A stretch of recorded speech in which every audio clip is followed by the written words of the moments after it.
আজকে ধান বিক্রি করলাম 1,00,000 টাকা, পান বিক্রি করেছি 2,00,000 টাকা, একটা গরু বেচলাম 2,50,000 টাকা, মাছ বিক্রি করলাম 3,00,000 টাকা।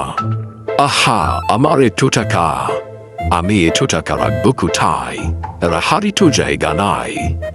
সবাই আমাকে অনেক ধনী বলবে, বিরাল বড় লোক বলবে, আমি এই গ্রামের একজন শাসক হব, সবাই আমাকে সম্মান করবে।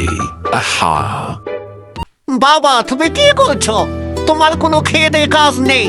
সারাদিন শুধু হিসাব করো কত টাকা ইনকাম করলে, কত টাকা কি করলে। তুই এসবের কি বুঝবি?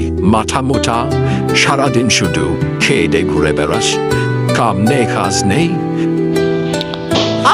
হাততালি, হ্যাঁ, আমি কিছুই বুঝি না, সব তুমি বুঝো। আমার মাথায় তো কোনো জ্ঞান বুদ্ধি নেই।